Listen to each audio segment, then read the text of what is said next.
বাজানরে সন্তান যখন মায়ের কথা মনে করে কান্দে, কোনো ওয়াজের মাঠে বসে, কোনো তাফসিরে বসে, আমার মালিক বলে, বান্দারে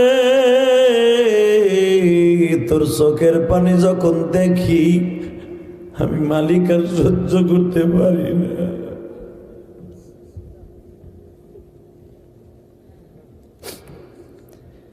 আমি তোর চোখের পানি দেখলে সহ্য করতে পারি না,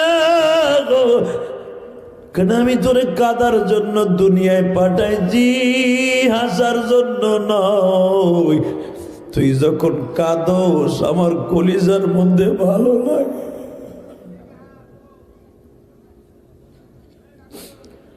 আর যখন আমি রবের ভালো লাগে, আমি সঙ্গে সঙ্গে তোর রোজা, নামাজ, হজ, যাকাত গুলা কবুল করে লই। বাজানরে আবু জেহেলের বাড়ির সামনে মঞ্চ করা হইল, আর আবু জেহেলের বাড়ির সামনেই হলো হুজুরের চাচা আবু তালেবের বাড়ি। তখন আমার নবী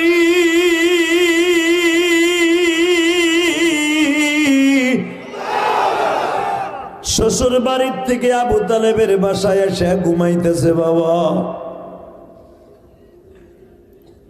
হুজুরের চাচিগুলা ছিল আমার নবীর জানের চাইতে বেশি ভালোবাসতেন। চাচারা যদিও আমার নবীর দুশ্মন ছিল নেতা হওয়ার কারণে, কিন্তু চাচিরা অনেক ভালোবাসত। আমার নবীর চাচি অর্থাৎ আবু তালেবের বিবি আলীর মা শুনতে পাইল ইয়ামানের বাচ্চা, নজদের বাচ্চা হাবিবে নাজারকে নিয়ে আসছে আমার নবীর বিরুদ্ধে বিচার করার জন্য। আবু তালেবের বিবি আলীর মা তরবারি হাতে নিয়ে দরজার পরে দাঁড়ায় আছে। আমার ভাতিজারে যদি কেউ একবার একটা কটু কথা কয়, ওর কল্লা ধরের থেকে আলাদা করে দিবা।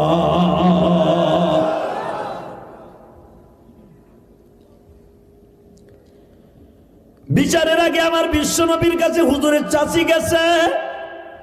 বাবা যে হলো জাতিসংঘের চেয়ারম্যান হাবিবে নাজার, সে আপনারে বিচার করতে আসছে। সারা বেঈমান গুলা তার আপনার বিরুদ্ধে লেগে গেছে। আসলে বাবা বলেন তো আপনার কাছে কি চালান আছে? তখন আমার নবী পড়তেছে, ও চাচি, ইন্না সলাতি ওয়া নুসুকি ওয়া মাহইয়ায়া ওয়া মামাতি লিল্লাহি রাব্বিল আলামিন। বাজান এবার আমার দিকে তাকাবেন, চোখের পানি ফেলবেন। আমার নবী তো জীবনে কাউকে বাপ বলে ডাকে নাই, চাচাদের বাড়ি বড় হইছে।